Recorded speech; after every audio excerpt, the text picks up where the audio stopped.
Bonjour mes chers amis, une fois de plus, c'est avec un grand plaisir que je me tiens devant vous pour aborder un nouveau numéro dans cette chaîne tel que nous l'avons prévu, bien que nous avons quand même pris un certain espace de temps, mais on remet tout toujours dans les mains de Dieu. C'est Dieu qui est le maître des temps et des circonstances. Alors, pour ce nouveau numéro, sans plus tarder, euh, j'aimerais qu'on puisse aborder la question sur la prédiction de la fin du monde.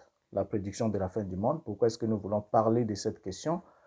Parce que depuis le premier siècle, pratiquement beaucoup des hommes sont venus, beaucoup des hommes sont passés, qui se sont des centaines, qui se sont fait passer pour des prophètes et qui ont tous, d'une manière ou d'une autre, annoncé la fin de notre belle planète, la fin de ce monde dans lequel nous vivons, et jusqu'à donner même l'intervalle du temps, à donner même les années précises auxquelles cet événement tragique devait se produire. Alors, j'aimerais qu'ici, nous puissions aborder cette question, puisque la chaîne, nous l'avons dit depuis le commencement, que nous la dédions uniquement aux enseignements de William Marion Branham pour faire la comparaison entre ses propos et la réalité biblique et ensuite tirer les conclusions qui s'imposent. Alors, parlons ici de la prédiction de la fin du monde. Depuis le premier siècle, comme je l'ai dit, plusieurs prophètes se sont succédés et ils ont tous fini par prédire la fin du monde dans leur temps. Et ils ont même défini les intervalles de temps, mais malheureusement, cela ne s'est jamais produit. Et si l'on parle aussi de la fin du monde, c'est parce que déjà dans notre ère, ou encore au XXe siècle, à partir du XIXe siècle, ainsi de suite, nous avons l'évangile selon Matthieu, dans le chapitre 24 de Matthieu, où les deux questions ont été posées à Christ lorsqu'il parlait de la destruction du temple. Il y a eu des questions qui lui ont été posées. Les disciples ont posé cette question. Quand est-ce que cela arriverait-il? Et quel sera le signe de ton avènement et de la fin? Dans votre traduction, il est dit la fin du monde. Mais lorsque vous prenez le texte grec de ce passage de Matthieu chapitre 24, le verset 3, là où il est traduit par monde, le terme traduit par monde, ce n'est pas le terme grec cosmos, mais c'est plutôt, comme vous prenez le texte grec, c'est suntalea eion. Suntalea eion, or eion, c'est un terme spatial, ce n'est pas un terme spatial plutôt, c'est un terme temporel. Donc, il peut être traduit par l'ère, l'époque, le temps ou la période, mais jamais il ne peut être traduit par le monde comme tel, comme dans sa structure physique, ou encore l'univers physique comme nous le connaissons. Alors, pourquoi est-ce que le rédacteur mathéen, c'est-à-dire celui qui a écrit l'évangile de Matthieu, selon Matthieu, disposait bel et bien évidemment du terme grec cosmos dans son économie linguistique, et lorsqu'il a voulu parler de depuis le commencement du monde jusqu'à maintenant, dans le verset, je crois, 21, il a utilisé le terme cosmos. Donc, s'il voulait réellement parler de la fin du monde, il ne parlerait pas, il ne dirait pas sontalea ayant, mais il devait dire sontalea cosmos. Et cela devait se traduire le plus simplement possible par la fin du monde ou la fin de cet univers physique. Mais ce n'est pas le cas, ce n'est pas ce qu'il a dit dans son texte. Alors, là n'est pas trop notre problème, puisque nous avons, pour ceux qui voudraient s'enquérir davantage sur cette information, il y a un numéro dans la chaîne Briser le Roc qui traite de cette question, donc l'autre chaîne, là où nous avons parlé de cette question-là, traitant du temps de la fin de quoi, qu'est-ce qui devait finir. Et là-bas, tout est démontré par rapport à ce que nous allons aborder ici relativement à William Branham. Parce que la question qui était posée à Christ, c'était, puisqu'il a parlé de la destruction du temple, la question qui lui était posée, quand est-ce que cela arriverait-il et quel sera le signe de ton avènement? Parce que l'avènement annoncé aussi dans ce passage de Matthieu n'a rien à voir avec ce que les gens regardent dans le futur, parlant d'une seconde venue, mais tout cela fait partie de l'histoire parce que le Christ annonçait sa venue en jugement pour détruire Jérusalem, enlever le royaume aux Juifs et puis le transférer à une autre nation spirituelle, tel qu'il a annoncé dans la parabole du vigneron homicide dans Matthieu chapitre 21 et aussi dans la parabole des convives des noces dans Matthieu chapitre 22, où le roi envoya des troupes, brûla la ville, tua les meurtriers, ainsi de suite, et puis lança un deuxième appel. Donc, tout ça là, il y a des numéros spéciaux qui traitent de cela, mais nous voulons un peu aborder réellement la question avec William Marion Branham. Alors, étant donné que plusieurs prophètes ont prédit la fin du monde, Ils se sont référés à ce passage-là qui a été mal rendu, c'est-à-dire mal lu, mal traduit aussi, et ils ont directement évoqué qu'il y aura une fin du monde, alors que la fin évoquée dans Matthieu chapitre 24, c'est bel et bien accompli depuis l'an 70 où le Christ vint, détruit les temples et mit fin à l'Israël en tant que nation des 12 constituée de ces 12 tribus. Il mit fin à Israël, sa vie nationale a été complètement détruite et c'est ce qu'il avait annoncé, qui devait s'accomplir dans la génération de sa crucifixion.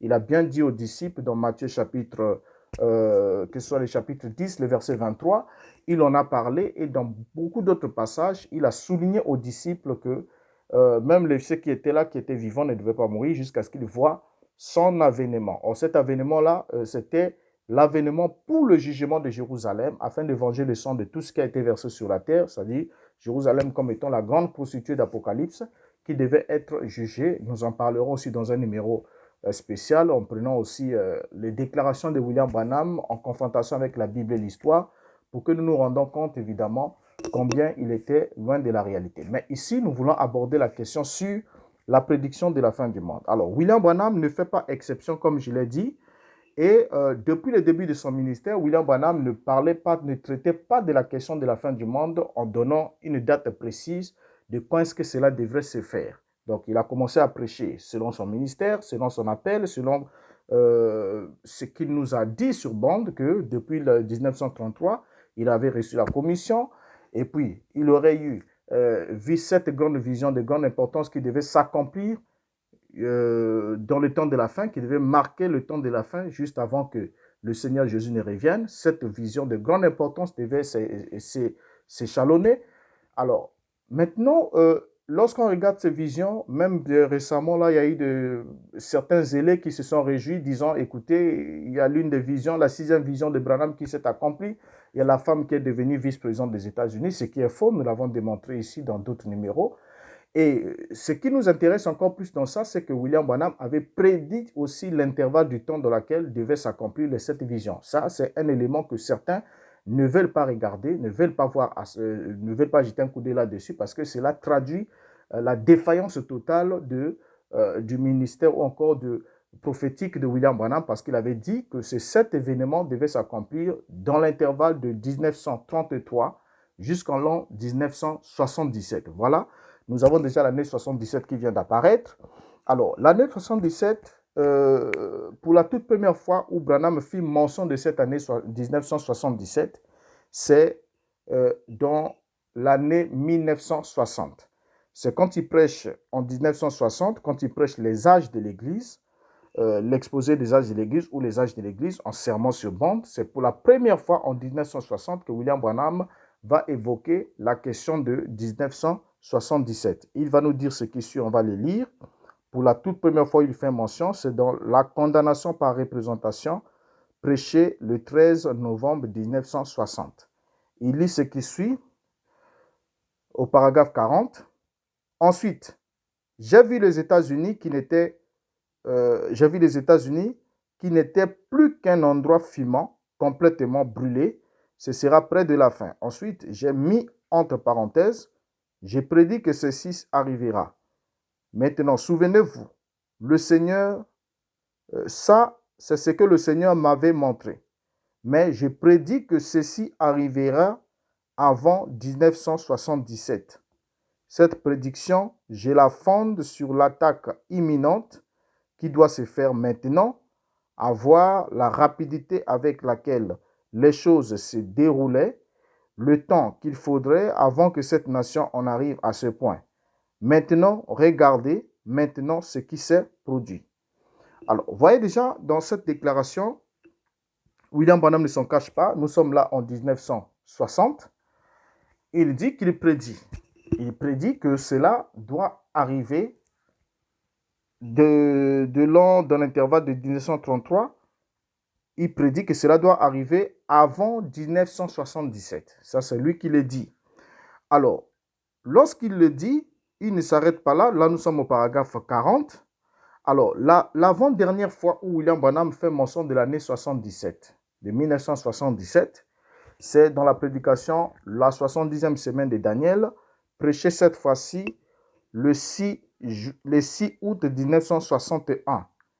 Le 6 août 1961, il prêche cette prédication et nous allons la lire ensemble avec vous, comme nous avons lu le premier.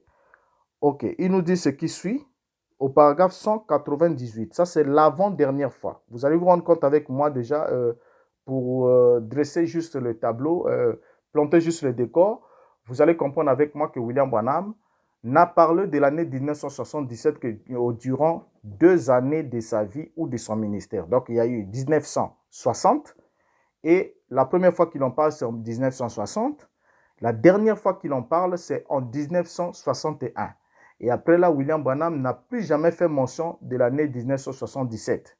Est-ce que c'était une erreur introduite qui a été redressée? Nous allons le savoir ensemble avec vous pendant que nous avançons. Alors, il va dire ceci. Dans la 70e semaine de Daniel, prêché le 6 août 1961, paragraphe 198. Il dit ce qui suit, nous lisons. Avez-vous saisi ça? Dieu a traité avec nous pendant exactement le même espace de temps qu'il a traité avec les Juifs. À partir du moment où il a fait la promesse à Abraham, jusqu'à ce que le Messie soit rejeté, en 33 après Jésus-Christ, ça donne 1954 ans. Et maintenant, il nous reste 17 ans. On en a eu environ 1930 ans et quelques. Il nous reste 17 ans jusqu'à 77, où ce sera le 70e jubilé, depuis le début des jubilés. Et qu'est-ce que ça sera? Oh frères, soyez bien attentifs là. Ne manquez pas ça. Ce sera le jubilé du départ de l'épouse des nations, quand elle montera, et du retour de Christ vers le Juif, quand ils sortiront de l'esclavage. Amen. Vous le voyez, n'est-ce pas? Ils sont venus du monde entier se rassembler là-bas pour ce jour-là. Oh là là, vous voyez où nous en sommes. Nous ne savons pas à quel moment ça pourra arriver. Nous sommes au temps de la fin. Donc ici, William Branham établit ses calculs. Il montre que Dieu a traité avec Israël depuis la paix d'Abraham jusqu'à ce que le Messie soit rejeté. Dieu aurait traité avec Israël pendant 1954 ans. Et William Branham dit que Dieu aussi nous a alloué le même intervalle, le même espace de temps. Donc nous avons le même temps qu'il a eu à traiter avec Israël naturel, c'est le même temps qu'il traitera aussi avec l'Église. Et selon les calculs de William Branham, dans l'année où il parle ici, nous sommes en 1961, il dit qu'il restait 17 ans, il nous reste 17 ans. Donc pour qu'on atteigne le même intervalle de temps, c'est-à-dire 1977. Bon, ça au moins c'est un élément important aussi qu'il faut toutefois souligner. Je me souviens lorsque j'ai enseigné sur ces passages, je l'avais lu comme ça du haut de la chair et j'ai pris une crêpe pour les démontrer au tableau. En tout cas, les calculs, si vous essayez d'additionner, ça ne vous donnera pas les chiffres que William Branham donne ici. Bon, on met ça dans le compte d'un lapsus, si on peut les mettre dans ce compte-là. Mais ce qui nous intéresse ici, c'est le fait qu'il souligne que c'est dans le même intervalle de temps, donc 1954 ans. Donc, lorsque nous prenons 1933, vous prenez l'an 33, vous commencez en l'an 33, si vous ajoutez 1954 ans, selon les calculs de William Branham, ça doit nous emmener, selon lui bien sûr, pas selon moi, mais selon lui, ça devait nous emmener en l'an 1977. Mais les calculs ont été faussés. Mais sa vision, c'est celle-là.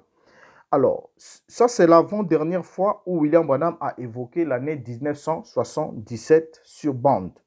Et la toute dernière fois où William Branham va parler de l'année 1977 sur bande se trouve dans la 70e semaine de Daniel toujours. Et là, nous sommes cette fois-ci au paragraphe 227.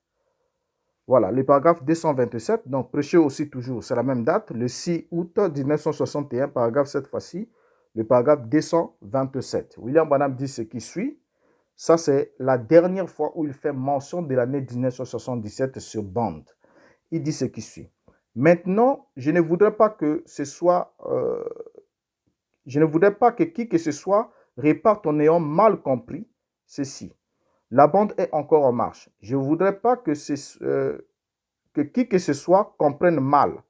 Ne comprenez pas mal maintenant en disant, Frère Branham a dit que Jésus allait venir en 1977. Je n'ai jamais rien dit de tel. Il se peut que Jésus revienne aujourd'hui, mais je prédis qu'entre 1933 et 1977, il arrivera quelque chose, que ces choses que j'ai vues arriver dans la vision se produiraient. Et 5 d'entre elles se sont déjà produites. Et je crois qu'avec les choses atomiques qu'on a maintenant, 3 points de suspension. Donc, vous voyez déjà que selon William Branham, ici, il essaie un peu de recadrer les choses, mais pourtant, c'est ce qu'il a dit un peu plus haut. Et ce sera l'année 77, devait marquer le 70e jubilé de l'épouse, qui signifie le départ, on rentre à la maison, et c'est l'Église qui va au ciel, et puis Christ qui retourne vers les Juifs. C'est-à-dire, depuis 1977, Christ devait déjà être en train de traiter avec les Juifs. Alors, lorsqu'il avance lui-même, il vient emmener, apporter un déni. Il vient en quelque sorte renier ce qu'il vient de dire un peu plus haut, alors qu'il est encore dans le même serment où il annonce le 70e jubilé de l'épouse, qui est le départ de l'épouse pour la maison et le retour de Christ vers les Juifs, puisqu'il a toujours enseigné que Dieu ne traite pas avec l'Église et Israël en même temps. Avant qu'il traite avec Israël, il doit d'abord enlever l'Église de la terre, et c'est après l'enlèvement qu'il retournera traiter avec les Juifs. C'est ce qu'il a eu à annoncer. Donc, le 70e jubilé de l'épouse devait avoir automatiquement un rapport avec la seconde venue de Christ. Mais le voilà encore un peu plus loin, qui nie, qui dit qu'il ne veut pas que quelqu'un comprenne mal, qui dise que non, Branham a dit que Jésus viendra en l'an 77. Ce n'est pas ce qu'il a dit, mais il a dit, il répète que les choses qu'il a vues devaient s'accomplir dans l'intervalle de l'an 33 jusqu'en l'an 77. Or, ces choses sont prétendument celles qui devraient arriver avant la venue de Christ. Donc, ça donne un intervalle de temps précis. Alors, ça, c'est la toute dernière fois où William Branham a eu à faire mention de l'année 77 sur les prédications enregistrées ou sur bande magnétique. Alors, ce qui est curieux dans cette histoire, c'est que Branham n'a évoqué l'année 1977 dans ce serment qu'à partir de l'année, comme nous l'avons dit, à partir de l'an 60, donc de l'année 1960, jusqu'en mi-1961. Donc, quand nous sommes en août 1961, c'est la dernière fois où William Branham parle de l'année 1977. Et il ne va plus jamais faire mention de l'année 1977 sur bande magnétique. Même lorsqu'il va prêcher sur le sceau, il ne va même pas en faire mention. Ce qui est plus bizarre encore. Donc, quand il prêche la série de 7 sceaux qu'il a eu à plagier chez Clarence Larkin, dont il a prétexté qu'il aurait reçu la révélation d'un ange, William Branham ne mentionne aucunement l'année 1977, alors que ça devait marquer l'intervalle de temps de l'accomplissement de ces dites 7 visions et de l'accomplissement de ces dites 7 prophéties de grande importance, comme il le disait, qui devaient déboucher à la destruction des États-Unis rasée par une bombe atomique russe, et puis ensuite la disparition du monde qui devait voler complètement en éclats. Alors, il avait aussi par ailleurs un autre argument qui le permettait d'établir ce pronostic. Et l'autre argument qui lui permettait d'établir ce pronostic, qui lui permettait de nous affirmer, que l'an 77 devait marquer la fin des USA, c'était ce qu'il disait dans le chef-d'œuvre prêché le 5 juillet 1964, le paragraphe 76. Là-dedans, qu'est-ce que Branham va lire? Branham va établir une relation entre la démocratie, la vie d'une démocratie, et bon, j'aimerais les lire, je n'aimerais pas parler à sa place, je les lis, et vous allez vous-même tirer des conclusions avec moi. Il dit ce qui suit. Paragraphe 76. Le chef-d'œuvre prêché le 5 juillet 64, paragraphe 76, il dit ce qui suit. Alors que nous voyons les jours qui s'assombrissent, alors que nous voyons les ombres qui tombent, alors que je le prédis, encore seulement quelques révolutions du soleil, cette nation est fichue. Savez-vous, hier c'était le 4 juillet. Thomas Jefferson avait signé la déclaration d'indépendance, lui et les autres membres du comité avec lui. Et la cloche de la liberté a sonné. Nous avons été proclamés une nation indépendante. Selon l'histoire, il n'y a jamais eu à aucun moment une démocratie qui existe plus de 200 ans. Et ça s'est passé en 1776, le 4 juillet. Alors, il ne nous reste plus que 11 ans. Y arriverait-elle? Non, elle ne le peut pas. Voyez-vous, 11 ans. Et si elle y arrive, ce sera contraire à toute l'histoire. Voilà, ça c'est William Branham. Donc, Branham établit aussi ses pronostics. Donc, le deuxième élément qui l'a permis d'établir son pronostic, c'est le fait que pour lui, aucune démocratie, il a dit que l'histoire nous a démontré qu'aucune démocratie n'a survécu pendant 200 ans. Donc, il prend la date de la création des États-Unis ou de la déclaration d'indépendance des États-Unis en 1776. Et pour lui, il ajoute, il dit, là nous étions en 1964, il dit qu'il reste juste 11 ans pour que les États-Unis atteignent 200 ans, c'est-à-dire 2 siècles d'existence. Et William Branham s'interroge, il dit, est-ce qu'elle y arrivera? Y arrivera-t-elle? Il dit non. Donc, elle ne va pas arriver. 200 ans, les États-Unis ne devaient pas y arriver. Donc, selon lui, vous voyez, ce sont ses propos à lui. Il dit non, elle ne le peut pas. Vous voyez, 11 ans. Si elle y arrive, ce sera contraire à toute l'histoire. Donc là, déjà, le fait que les États-Unis soient arrivés jusqu'en l'an 77 et jusqu'à aujourd'hui, les États-Unis continuent avec sa démocratie, comme toujours, clopant, et d'une manière ou d'une autre, mais elle y est toujours là. Et la nation américaine subsiste encore au-delà de l'année 1977. Alors cela est contraire à l'histoire et cela a encore permis de montrer que William Branham se fondait sur un faux pronostic et qui vient encore une fois de plus d'échouer. Parce que les États-Unis existant au-delà de l'année 77 est un défi de taille sur la prophétie ou encore la capacité prophétique de William Branham. Ça sont des éléments très importants à ne pas négliger. Alors, si vous calculez bien, vous allez voir que 200 ans ont été totalisés en 1976, que les États-Unis ont totalisé 200 ans d'existence. Et l'année 1977, la bombe atomique devait détruire les USA selon les prédictions de William Branham. Mais ce qui ne s'est malheureusement jamais produit. Et c'est même ce qui est l'un des éléments qui a fait que la plupart de ceux qui étaient croyants du message, qui étaient des Américains, qui ont vu que les États-Unis a subsisté jusqu'en 1977, et je n'aimerais pas peut-être prendre encore d'autres détails, montrer aussi comment d'autres pasteurs arrivés en 1977 ont même commis des meurtres, c'est-à-dire ils ont tué tous leurs brebis de leur communauté parce qu'ils avaient la foi absolue que 77 c'était la fin. Donc avant que la bombe ne vienne, nous on doit partir dans l'enlèvement. Et il y en a qui ont commis des homicides et l'histoire est là. Je crois que j'en ai même publié sur mon mur Facebook avec des éléments, des noms de ces hommes-là et tout ça là qui ont été égarés par des prédictions de William Branham et qui malheureusement ont commis des homicides et tout. Mais cela n'a pas découragé d'autres qui sont peut-être ignorants, qui pensent qu'ils avaient vraiment affaire à un prophète. Alors, en 1963, revenons un peu en arrière d'une année, en 1963, William Branham s'était affirmé opposé au fait de prédire la date de la seconde venue de Christ. Il va dire ce qui suit dans la brochure Le Troisième Exode. Dans le Troisième Exode, il dit ce qui suit. Prêché le 30 juin 1963, paragraphe 45 et le paragraphe 46. Il dit, vous savez, la Bible dit que l'Église avait fui dans le désert, là où elle fut nourrie pendant un temps et des temps. Et pourquoi s'est-il fait que nous, vous voyez, ce sont toujours les roues dans les roues de Dieu. Pourquoi Dieu n'a-t-il pas fait cela depuis longtemps, lorsque les hommes se mettaient avec des crayons, des femmes aussi, et qu'ils avaient essayé d'indiquer le temps exact, comme le juge Rutherford et beaucoup d'autres disant que Jésus allait venir en l'an 1914, et la mère Shipton, qui bien avant cela, et les autres, toutes ces fois. Et voyez, en essayant de se représenter ainsi les Écritures, voyez, ils ont ruiné cela. Paragraphe 46.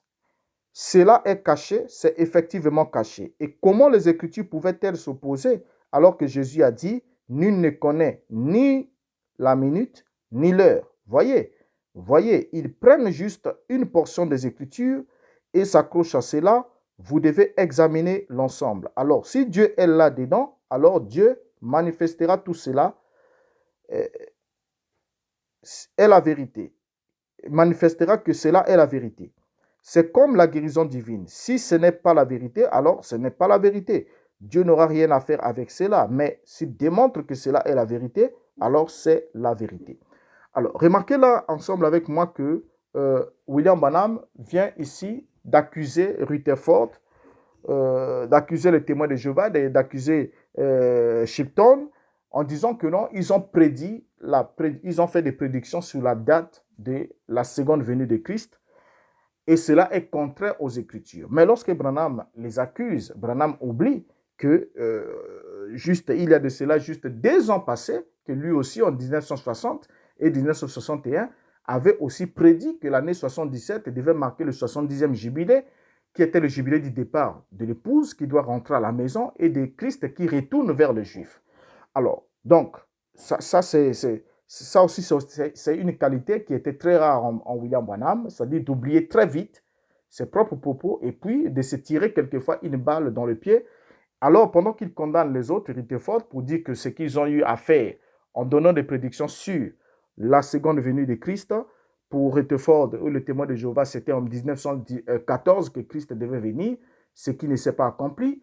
Et lorsque cela a échoué, ils ont changé de langage pour dire que c'était une venue spirituelle, et patati et patata. Et c'est la même chose que William Branham aussi, et les adeptes de Branham aussi ont fait lorsqu'ils ont compris que cela a complètement échoué. D'autres ont dit non, nous sommes déjà dans la seconde venue, nous sommes déjà dans le millénium, nous sommes déjà, parce que les Écritures disent nous croyons déjà, nous croyons, et ils commencent à confesser des choses qui sont totalement fausses, alors qu'ils vivent encore parmi les mortels, ils ont encore un corps de chair et de sang, ils mangent comme tous les êtres humains, ils vont à la tombe, ainsi de suite, mais ils croient quand même que depuis 77, Christ était venu, il y avait eu l'enlèvement, ils sont déjà dans le millénium, ainsi de suite. Tout ça là, ce sont des hérésies juste pour sauvegarder ce qu'on a cru, on a embrassé, croyant que cela était l'exacte vérité. Et même lorsqu'on se rend compte que ce n'est pas l'exacte vérité, on a de la peine à rebousser chemin, à prendre son courage à bras le corps, et puis de dire ce que dit la parole vis-à-vis de ce genre de défaillance. Alors,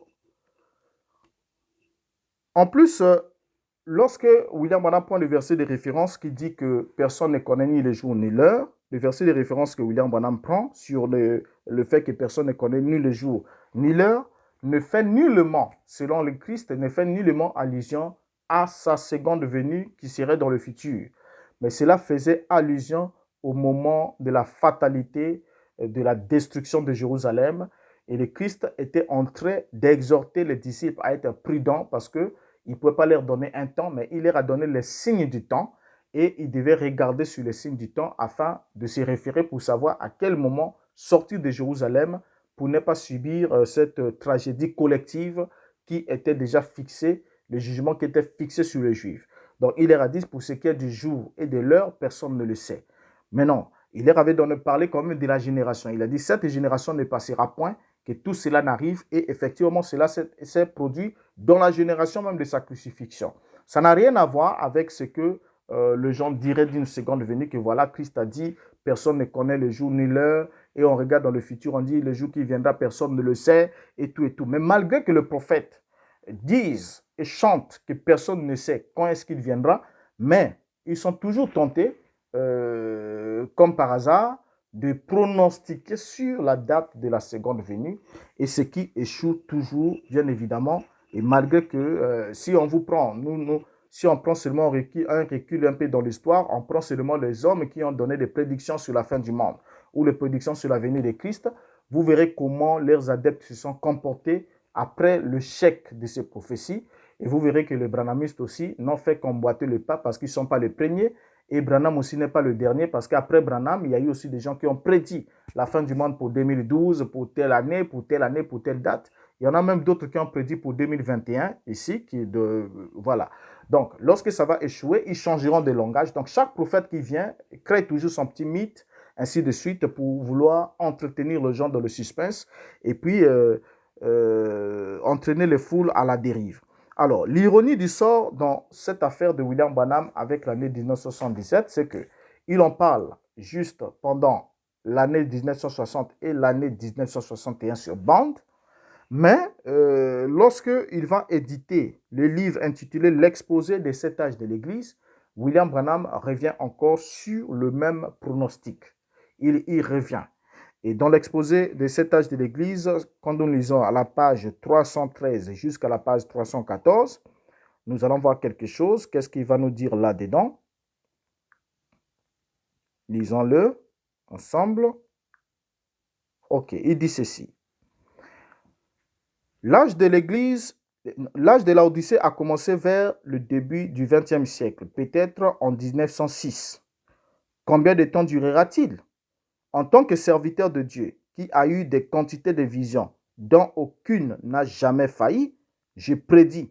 Je n'ai pas dit que je prophétise, mais que je prédis que cet âge se terminera aux alentours de 1977. Si vous voulez bien me permettre ici une note personnelle, je vous dirais que je fonde ce pronostic sur 7 visions de première importance qui se sont succédées devant moi un dimanche matin en juin 1933. Le Seigneur Jésus m'a parlé en disant que la venue du Seigneur était proche, mais qu'avant son retour, cet événement de première importance allait se produire. Je les ai tous notés et ce matin-là, et j'ai raconté la révélation du Seigneur. Ok, il continue, dit ceci. En me basant sur ces 7 visions ainsi que sur ces changements rapides qui ont balayé le monde depuis 50 ans, j'ai prédit, je ne prophétise pas, que ces visions se seront toutes accomplies d'ici 1977 et que bien que beaucoup auront l'impression que cette affirmation est faite à la légère, beaucoup auront l'impression que cette affirmation est faite à la légère, vu que Jésus a dit que personne ne connaît ni le jour ni l'heure, je continue à maintenir ce pronostic 30 ans après, parce que Jésus n'a pas dit que personne ne pourrait connaître l'année, le mois ou la semaine où sa venue serait achevée. Donc, je le répète, je crois sincèrement et je maintiens selon ce que j'ai étudié dans la parole, ainsi que par l'inspiration divine, que 1977 pourrait bien marquer le point final des systèmes de ce monde et nous introduire dans le millénium. Voilà, tout est dit par William Branham. Branham dit qu'il prédit, mais qu'il ne prophétise pas. Ça aussi, c'est une paire de manches où il y a eu certains qui ont dit, mais écoutez, mais il est clair, pourtant il est honnête, il dit qu'il prédit, mais il ne prophétise pas. Mais pourquoi est-ce que vous voulez en faire une prophétie alors c'est une prédiction? Mes chers amis, avant que je puisse même dire ce que dit le dictionnaire, vous pouvez prendre même n'importe quel dictionnaire, on vous dira que prédire signifie, ou prophétiser signifie quoi? Bon, prédire, disons, prédire, la prédiction, c'est le fait de prophétiser sous l'inspiration divine. Donc, d'annoncer les événements futurs sous l'inspiration divine. C'est à ce moment-là qu'on parle d'une prédiction. Donc, la prophétie est une prédiction. Il n'y a pas de différence à ça. Donc, le fait de dire je prophétise, je prédis, mais je ne prophétise pas, c'est une façon de jouer, d'amuser juste la galerie, une façon de se rendre compte qu'évidemment, on joue à pile ou face. Donc, on n'est pas certain de ce qu'on dit. Et remarquez, William Branham descend plus bas, il dit que l'affirmation n'est pas faite à la légère, il a fait des études et il se fonde sur les études qu'il a fait, sur la rapidité des événements qu'encourt le monde et sur l'inspiration divine. Donc quand quelqu'un dit qu'il a parlé sous l'inspiration divine, ça veut dire simplement quoi? Ça veut dire que ce que je vous ai dit ne vient pas de moi, je ne l'ai pris que chez Dieu et je vous l'ai transmis tel que je l'ai reçu de la part de Dieu. Donc c'est Dieu qui aurait enseigné à William Branham que les 7 événements devaient s'accomplir dans l'intervalle de 1963 en 1977. Or, cela ne s'est pas réellement accompli. Maintenant, lisons Branham lui-même pour nous montrer que la prophétie et la prédiction, c'est la même chose. Ce n'est pas moi qui invente cela.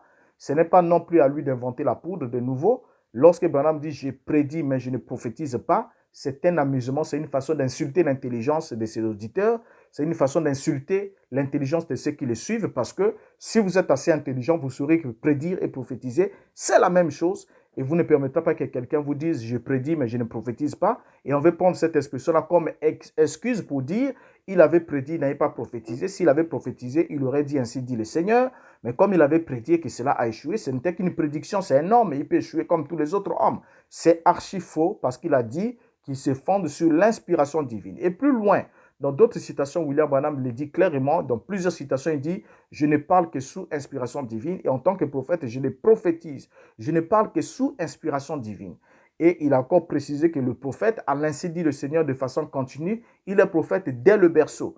Ça, vous le savez très bien avec moi, vous n'avez pas besoin que je vous donne ces citations, mais si vous en avez aussi besoin, je pourrais vous les afficher en commentaire si vous me les demandez. Alors, donc, selon Branham, il va dire ce qui suit dans la question et réponse, dans la prédication, question et réponse de 1961, paragraphe 337. Il dit ceci, concernant prédire et prophétiser. Il dit ceci. Webster dit, prophétiser, c'est prédire les événements futurs, spécialement par inspiration divine. Un message peut-il, eh bien, ce que Webster a dit et c'est ce que le frère a demandé. Un message peut-il être considéré comme une prophétie quand il ne prédit pas les événements futurs? Non, monsieur. Prophétiser, c'est prédire. Voyez-vous? Très bien. Voilà. Donc, ça, c'est Branham. Donc, il dit, lorsqu'on lui pose la question, le frère lui pose la question, est-ce qu'un message qui n'annonce pas un événement futur, est-ce qu'un message qui ne prédit pas un événement futur peut-il être considéré comme une prophétie? William Branham dit, non, monsieur, prophétiser, c'est prédire. Donc, n'allez plus vous amuser ou laisser quelqu'un juste vous balader dans les Écritures pour dire non, Branham avait dit je prédis mais je ne prophétise pas, alors qu'ailleurs, cette citation est là. Branham soutient ce que dit le dictionnaire, le dictionnaire Webster qui définit la prédiction ou le fait de prédire comme étant le fait de prophétiser sous l'inspiration divine. Donc, ça n'a pas de différence. Prophétiser, c'est prédire, retenez cela. Et donc, quand Branham dit « je prédis, mais je ne prophétise pas », il ne dit absolument rien. Parce que quand il dit « je prédis », ça veut dire que je prophétise. Vous voyez? Et s'il dit que je prophétise, ça veut dire que je ne parle pas par moi-même, mais je parle par inspiration divine. Parce que la Bible nous définit la prophétie en nous disant que aucune prophétie de l'Écriture ne fasse l'objet d'une interprétation particulière parce que ce n'est pas par une volonté d'homme qu'une prophétie a jamais été donnée, mais c'est poussé par le Saint-Esprit que les hommes ont parlé de la part de Dieu. Donc, si William Branham a prédit ou prophétisé, il serait poussé par le Saint-Esprit pour parler de la part de Dieu. Or, s'il avait parlé de la part de Dieu, cette prophétie n'aurait jamais échoué. Les États-Unis ne devaient plus exister aujourd'hui sur la carte du monde, devaient être effacés, ne devaient faire partie vraiment du décombre. Et tout ça là, les décors devaient changer. L'enlèvement aurait eu lieu comme pour ceux qui l'attendent, bien sûr, selon les interprétations qui leur ont été données aussi faussement, qu'on y reviendra aussi, au temps convenable par d'autres numéros. Alors, donc, vous rendez évidemment compte avec moi que prédire et prophétiser, c'est la même chose. Ce ne sont pas deux choses différentes. Alors, donc, quand Branham dit je prédis, mais je ne prophétise pas, il ne dit absolument rien, sauf insulter l'intelligence de ceux qu'il pense être plus ignorants qu'il ne le pensait.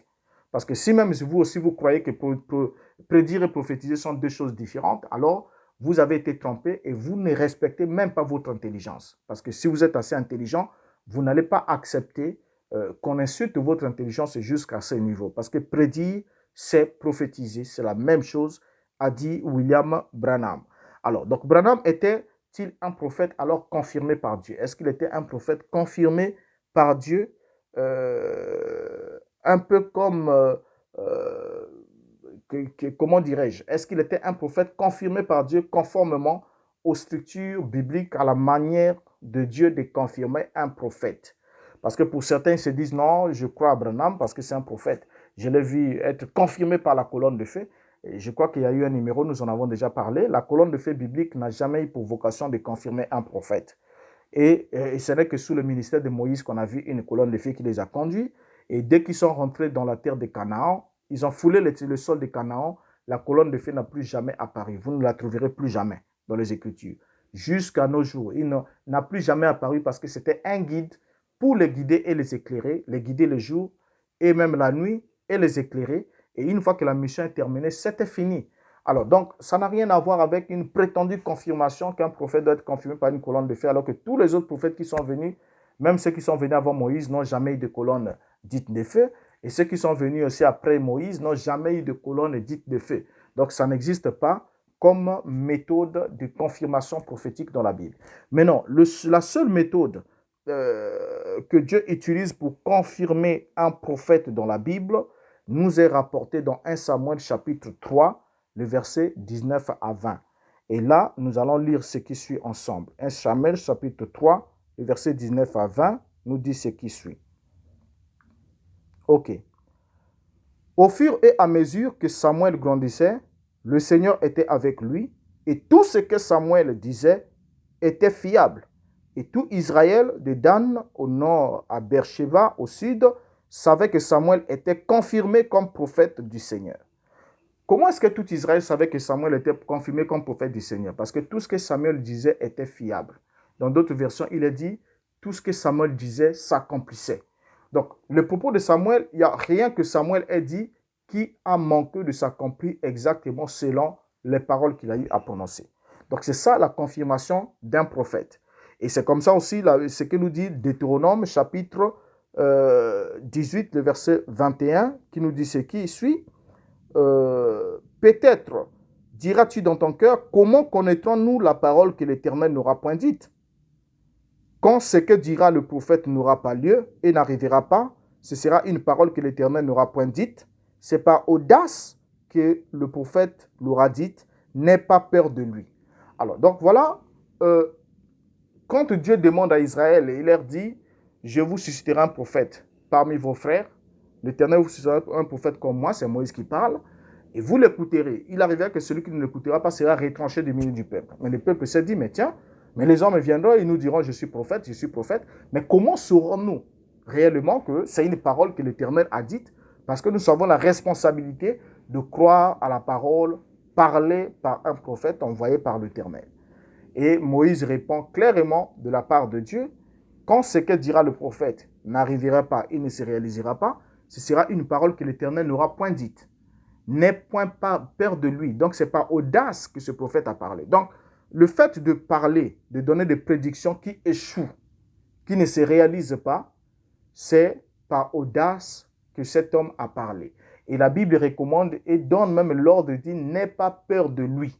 Donc, on ne doit pas avoir peur d'un homme. On ne doit pas avoir peur de dénoncer un homme qui a fait des prédictions qui ont échoué. On ne doit même pas chercher à le couvrir pour dire non, mais écoutez, Dieu avait dit à Israël, 400 ans après vous allez sortir, après ils sont sortis à 430 ans, donc il y a des rallonges prophétiques. On crée tout un scénario autour pour vouloir en quelque sorte justifier l'injustifiable. Et je crois que même pour ce numéro-là, sur l'intervalle de temps prophétique, nous reviendrons aussi par un numéro spécial pour prendre les 400 ans, parce que c'était l'une des excuses de l'un des poids lourds de ces messages qui avait voulu justifier le chèque de l'année 1977 pour dire que non, Dieu avait dit, ils feront 400 ans, mais ils sont sortis à 430 ans. Donc, Dieu peut rallonger le temps d'une prophétie. C'est ce qui est faux. Nous prendrons un numéro spécial pour parler des 400 ans. Est-ce que d'abord Israël a fait 400 ans en Égypte? C'est ce que nous allons savoir ensemble avec vous. Et 430 ans, d'où est-ce que cela vient? Et nous étudierons ça ensemble et vous verrez réellement que ceux qui vous prennent ça comme un alibi pour vouloir couvrir la défaillance de William Branham sont complètement dans le faux. Parce qu'il n'y a rien dans la Bible qui justifie cet échec puissant qui est complètement fatal. Donc alors, continuer alors à croire à Branham au-delà de l'année 77, c'est lancer un défi contre la Bible. C'est lancer un défi contre la Bible en consommant un message dont la date de péremption est dépassée depuis 1977. Et ce n'est pas étonnant que cela produise des maladies bizarres parce que vous verrez les gens pendant que vous me suivez. Ça, vous en êtes certain. Il y a des choses que vous n'avez pas besoin que je vous dise. À l'extérieur, vous pouvez paraître être croyant du message de William Branham. Mais à l'intérieur de chaque tabernacle, les choses qu'on enseigne sont des choses incroyables. Et chaque tabernacle a sa doctrine, a son enseignement. Et chacun prend 2-3 citations, les met ensemble et puis il en fait une doctrine et c'est parti. Pourquoi? Parce que ce sont des choses qui ont échoué depuis longtemps. Et le fait que vous ne croyez pas à ce que la Bible dit, parce que quand la Bible dit que lorsque ce que dira le prophète ne s'accomplira pas, il ne se réalisera pas, c'est une parole que l'Éternel n'a point dite. Donc on doit comprendre que le message de William Branham est une parole que l'Éternel n'a point dite. Le fait que les prophéties, les prédictions, parce que c'est par là qu'on reconnaît un prophète. C'est par là que Dieu confirme un prophète. Dieu n'a jamais confirmé un prophète par un miracle, bien qu'il sache que les faux aussi feront des miracles, parce que le Christ l'a dit. Il dit que les faux prophètes viendront, ils feront beaucoup de miracles et de prodiges. Il y aura des faux Christ, des faux prophètes qui feront beaucoup de miracles et de prodiges. Ça n'a jamais été la confirmation d'un prophète. Et il a dit, même dans Matthieu 7, 21 jusqu'à 23, il en a parlé de ceux qui viendront ce jour-là dire, Seigneur, Seigneur, n'avons-nous pas guéri le malade à ton nom, chassé le démon à ton nom, n'avons-nous pas fait beaucoup de miracles par ton nom? Il dit, je leur dirai ouvertement, éloignez-vous de moi, car je ne vous ai jamais connu, vous ouvriez de l'iniquité. Or, l'iniquité, c'est quoi? C'est le fait de rejeter volontairement ce que Dieu dit dans sa parole, en se fondant sur une expérience. Parce que ces gens-là, vivait dans l'iniquité, et c'est-à-dire s'opposait à la volonté de Dieu révélée dans sa parole, pour se fier uniquement au fait qu'ils avaient la possibilité d'avoir des résultats comme ils avaient des miracles. Donc Dieu était avec eux, donc le reste ne comptait pas. Et c'est la même erreur que ceux qui croient, qui suivent William Branham ont commis pour dire oui, mon frère, et j'en ai d'autres qui m'ont dit oui, pasteur, je suis conscient que Branham a échoué sur les enseignements, sur bien des choses, il a bien tapé à côté, mais il était confirmé par des guérisons et des miracles, et à cause de ça, moi je crois en lui que c'est un serviteur de Dieu. Or ça, c'est déjà une séduction parce que et ce n'est pas la méthode de confirmation que Dieu a établie dans sa parole. Donc, Samuel était confirmé, non parce qu'il faisait des miracles, mais parce qu'il était fiable. Tout le monde croyait en lui parce qu'il était confirmé. Quand il disait une chose, cela s'accomplissait parce qu'il ne parlait pas pour parler. Il s'attendait à l'inspiration divine pour exprimer la pensée et la volonté de Dieu. Donc, voilà ce qu'on pouvait dire sur l'année 1977. Et que personne ne vous trompe pour dire il avait juste prédit, mais il n'avait pas prophétisé. Maintenant, d'autres, au lieu d'aller dans ce sens-là, ils vous diront oui, effectivement, depuis 1977, le monde, nous sommes déjà rentrés dans le millénium depuis 1977. Donc, ils vous prêchent même, il y en a qui prêchent aujourd'hui qu'ils sont déjà dans le millénium. D'autres disent même non, le millénium, c'est un peu trop bas. Nous sommes déjà dans l'éternité parce que quand la parole est révélée, Christ est venu, les cieux sont ouverts, c'est l'éternité qui a fusionné dans le temps. On n'est même plus dans le millénium, on est même déjà dans l'éternité. Donc, c'est des choses incroyables. C'est-à-dire qu'ils disent des choses que même eux-mêmes ne comprennent pas ce qu'ils disent, même ce qu'ils croient. Et ils ne peuvent pas le démontrer alors que la foi est une ferme assurance des choses qu'on espère et une démonstration de celles qu'on ne voit pas. Donc, on ne peut pas dire qu'on croit à quelque chose dont on n'a aucune capacité de démontrer cela par les Écritures, de démontrer cela par des faits réels, pour démontrer, pour dire voilà comment ça devait se faire, voilà comment ça s'est fait, voilà ce qui a été annoncé, voilà comment cela s'est accompli.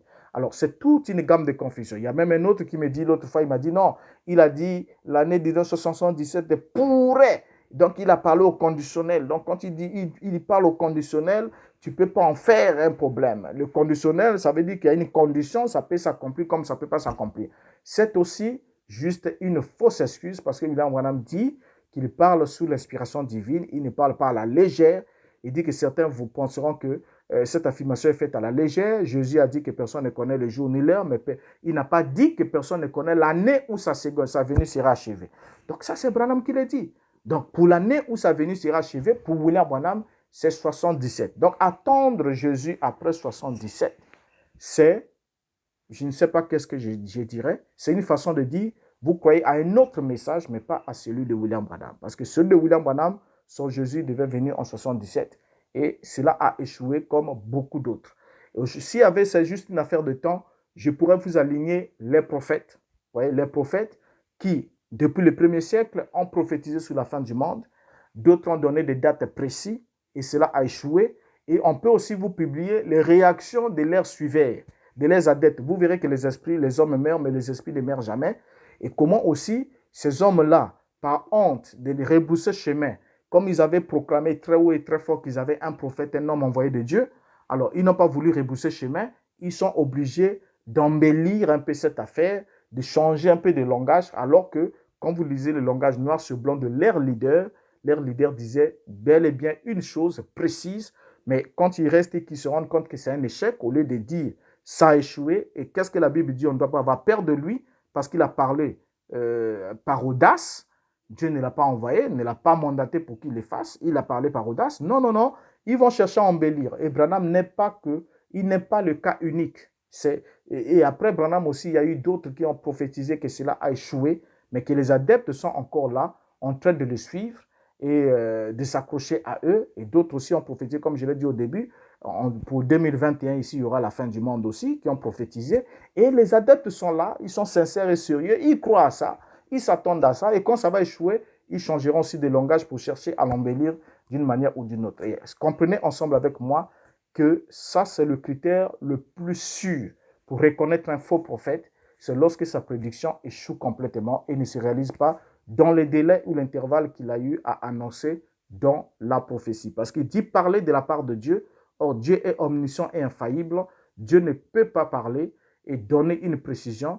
Et il avait dit à Noé, il dit, entre dans l'arche, car dans 7 jours, je ferai pleuvoir. Et quand le 7e jour est arrivé, la pluie est tombée. Il n'a pas dit non, je dois attendre encore quelques jours, tout ça là, pour que les retardataires entrent. C'est faux, Dieu ne l'a jamais fait. Et si ce n'est que le Dieu de la Bible, il ne l'a jamais fait de cette manière-là. Donc voilà ce qu'on avait à dire sur l'année 1977 concernant William Branham, comment il a abordé cette question, rien que de 1960 à 1961. Et il a répété cela dans l'exposé de cet âge de l'Église, qui n'a que les livres, la transcription des prédications enregistrées en 1960 lors de la prédication de série, la série de prédications sur les prétendus 7 âges de l'Église. Alors, jusqu'à ce qu'on se retrouve au niveau numéro, pour un nouveau numéro, portez-vous bien. Et ma prière est que Dieu vous aide à prendre la décision qui s'impose, à ne pas défier la Bible, mais à croire ce que la Bible dit. Lorsqu'un prophète échoue dans sa prédiction, la Bible dit « n'aie pas peur de lui » parce qu'il a parlé par audace. Quand on dit « n'aie pas peur de lui », ça veut dire que si vous êtes pour Dieu, vous devez dénoncer ce prophète et prendre position contre ce prophète. Parce que selon la Bible, ils étaient mis à mort.